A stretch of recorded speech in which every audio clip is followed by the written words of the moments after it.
안녕하십니까. 감사 스마일입니다. 2022년 7월 25일 월요일 아침 방송 즐겁게 해보겠습니다. 오늘의 한 줄 좋은 글은 당신의 가능성을 믿어라. 될 수 있다는 믿음 위에 당당하게 행동하라. 네, 오늘도 할 수 있다, 될 수 있다라는 긍정의 마인드로 힘차게 7월 마지막 주 시작했으면 좋겠습니다.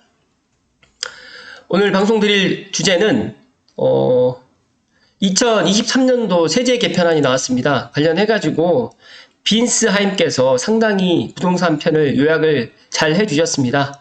2022년 7월 21일 지난주에 기재부에서 발표됐던 내용이고 또 많은 분들이 알고 계시겠지만 제가 핵심적인 내용만 오늘 이야기 드릴 수 있도록 하겠습니다. 먼저 종합부동산세는 기본 공제 금액이 상향됐습니다. 1주택자는 11억에서 12억, 8월 입법 시에는 2022년도에는 14억까지 가능하다는 말씀 드리고요. 다주택자 같은 경우에는 6억에서 9억으로, 그 다음에 세율이 0.1에서 0.3%가 인하됐습니다. 그리고 다주택자 중과 폐지는 0.7에서 3.3%까지 지금 인하될 예정이고요.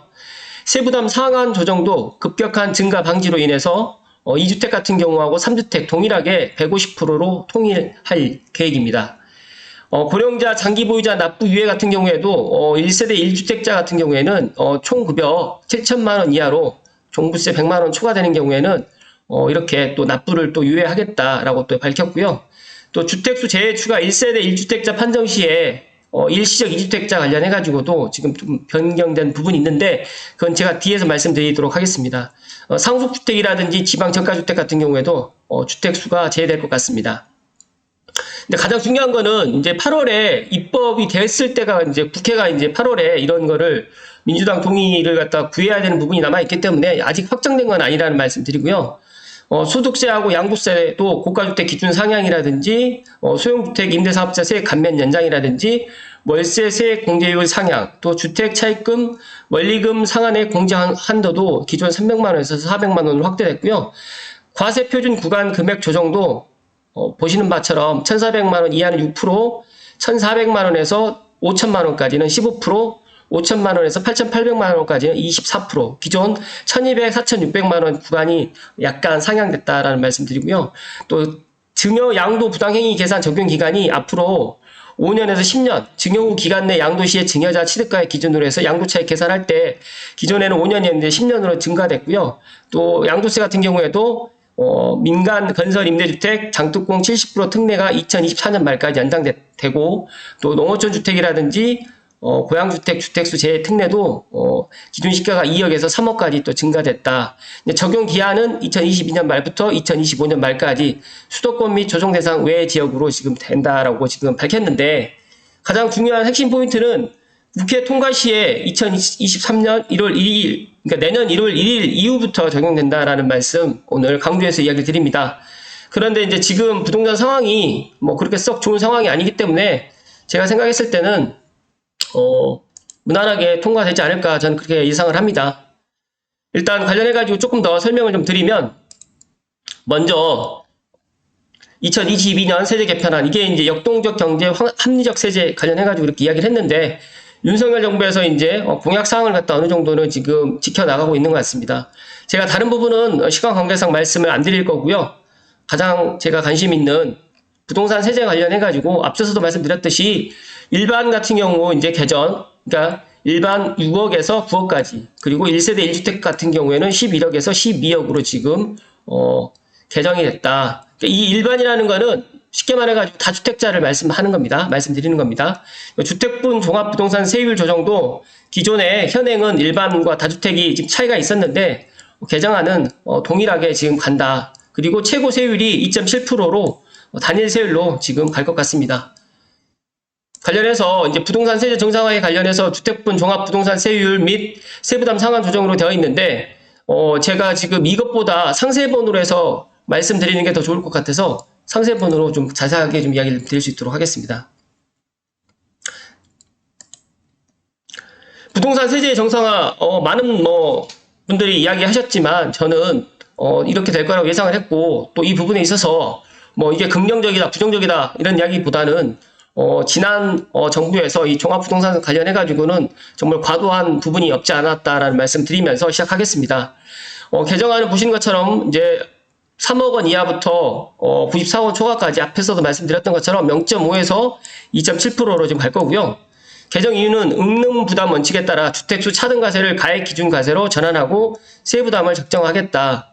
적용 시기는 앞서서 말씀드렸던 것처럼 내년 1월 1일부터 적용을 할 거고요. 주택분 종합부동산세 세부담 상한 조정은 150%로 동일하게 갈 것이다.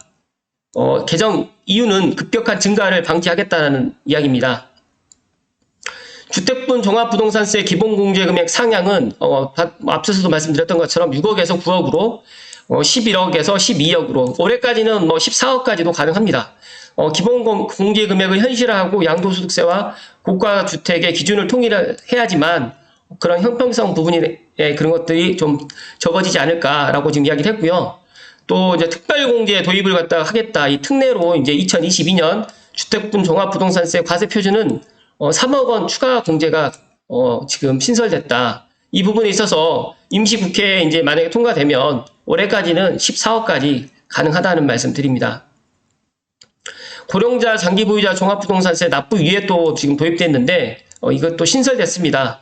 1세대 1주택 고령자 장기보유자 종부세 납부 유예가 다음에 요건을 모두 충족하는 자 1세대 1주택자 만 60세 이상 또는 주택 5년 이상 보유자 직전 가세기간 총 급여 7천만 원 이하인자 해당 연도 주택분 종부세액 100만 원 초과인자는 유예가 가능하다. 이 부분에 있어서 납부 유예를 관련해가지고 해당되시는 분들은 미리 확인하셔가지고 절차를 밟으셔가지고 종부세 납부기한 종료일 2022년 올해 12월 15일까지 납부 유예 신청을 하셔야 됩니다. 그리고 이제 저는 이제 관심 있게 봤던 것 중에 이 부분은 정말 좋았다. 이 부분은 꼭 해야 된다라는 말씀을 제가 방송에서 감히 드리는데 일시적 2주택 등 1세대 1주택자 주택수 종합부동산세 특례 신설. 이거는 정말 잘했다는 말씀을 드립니다. 어쩔 수 없이 일시적 2주택자인 분들도 종부세를 갖다 내시는 분들 꽤 많이 있는데 여기에서 이제 또 상수주택이라든지 지방에 있는 저가주택에 대해서 1세대 1주택자 주택수 종부세 특례를 지금 만들었습니다. 그래서 이거 자세하게 좀 설명을 좀 드리겠습니다. 일시적 2주택 관련해서 1세대 1주택자가 종전주택 양도 전에 다른 주택을 대체 취득한 경우 2년 내에 종전주택 양도하는 경우도 인정됩니다. 그래서 이 부분 첫 번째. 두 번째는 상속주택입니다. 1세대 1주택자가 상속을 원인으로 취득한 주택을 함께 보유하는 경우도 가능하고요. 여기에는 이제 저가주택으로 해서 공시가격 수도권은 6억 원, 비수도권은 3억 원이기 때문에 실제 수도권 6억 원이면 한 10억 정도는 충분히 상속주택으로 가능하기 때문에 이 부분에도 상당히 좋을 듯 하고요. 소액 지분, 상속주택 지분 40% 이하인 경우에는 기간이 제한이 없다라고 지금 이야기를 합니다. 그래서 이 부분도 상당히 개인적으로 반가운 소식이라는 말씀 드리고요. 지방 저가주택, 1세대 1주택자가 지방 저가주택을 함께 보유하는 경우 이제 여기서는 공시가격 3억 원 이하, 수도권 및 광역시 특별자치시가 아닌 지역 소재 주택입니다. 그래서 예를 들어서 지방에 어머님들 아니면 지방에 내가 이제 예를 들어서 주말 농장을 하기 위해서 조그마한 주택을 갖다 하셨던 분들은 종부세 면제가 될 것이다 하는 말씀을 드립니다. 특례 기준으로 1세대 1주택자가 판정 시에 주택수에 제외되는 이 부분에 있어서 각자가 다시 한번 확인을 하시고요. 기본공제가 올해는 14억까지, 그러나 내년부터는 일시적 1세대 1주택은 12억이기 때문에 이런 부분 다시 한번 꼼꼼하게 체크하시길 바랍니다.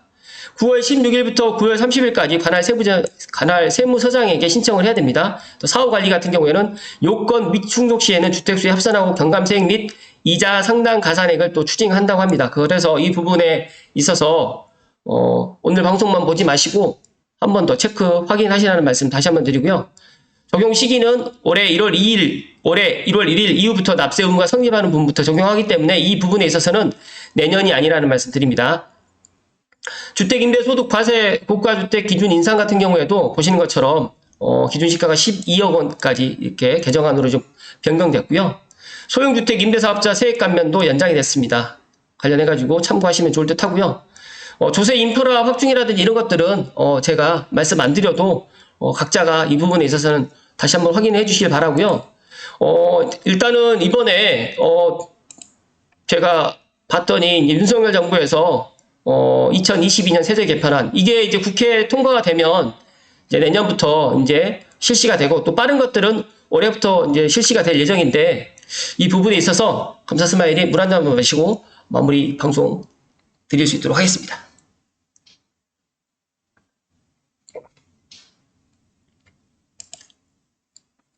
감사 스마일은 부동산 전문가가 아닙니다.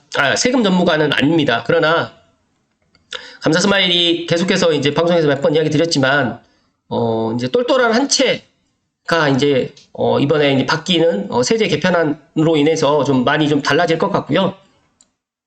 저는 이번에 이 2023년도 세제 개편안을 보면서 어떤 생각을 가졌냐면 정말 제가 부동산 현장에서 한 10년 이상 있었지만 이 세법 이라든지 이런 종합부동산세라든지 소득세라든지 양도세 부분은 매년 바뀝니다. 매년 바뀐다는 거는 이런 것들을 모르시는 분들은 10년 전이랑 지금이랑 똑같다라고 생각을 하시는데 정권에 따라서 바뀌고 또 상황에 따라서 또 바뀝니다.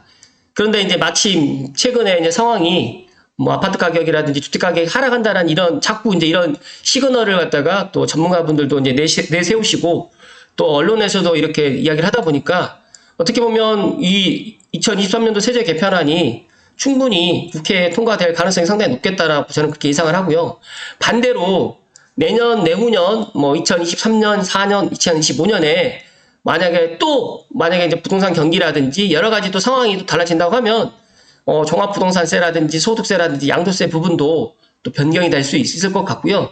지금 현재 취득세는 지금 변경이 없었습니다. 그러나 저는 만약에 이제 주택 경기가 더 나빠지고 그렇다고 하면 또 취득세 부분에 있어서도 또 손을 보지 않을까 또 그렇게 예상을 하는데 여러 가지로 세계 경제 인플레이션이다 또 인플레이션이 아니다 예를 들어서 우크라이나라든지 러시아 또 전쟁도 있고 여러 가지 상황이 좋은 상황은 아닙니다. 분명히. 그러나 감사 스마일은 우리나라 주택 수도권의 주택 공급이 지금 많이 부족하다. 그리고 더 나아가서 내년 내후년 앞으로 3년간 입주 물량이 없습니다. 수도권 서울뿐만 아니라 서울 수도권 특히 고양시는. 그래서 이런 부분에 있어서 제가 계속적으로 이야기 드리는 거고요. 감사 스마일이 똘똘한 한 채가 아니라 똘똘한 두 채, 똘똘하지는 않지만 두 채 정도는 가져가도 크게 나쁘지 않다라고 했던 이유 중에 하나가 이제 종합부동산세가 올해 거의 저는 폐지되는 거로 저는 보는데 물론 이거는 아직까지 국회 통과가 아직 안 됐기 때문에 이 부분에 있어서는 제가 말을 좀 맡기겠습니다. 그러나 내 집 마련 한 채는 필수라는 말씀을 다시 한번 드리고 2023년도 세제 개편안을 보시면서 각자가 내가 어떻게 출구 전략을 가져갈지 아니면 나는 일시적 2주택인데 내가 가져갈지 아니면 또 매도하고 갈지 또 상황을 어떻게 판단을 하실지는 제 방송을 들으시는 분들만이라도 꾸준하게 부동산 인사이트를 키우시라는 말씀 드리면서 오늘 방송 마칠 수 있도록 하겠습니다. 끝까지 시청해 주신 모든 분들께 진심으로 감사드립니다. 고맙습니다.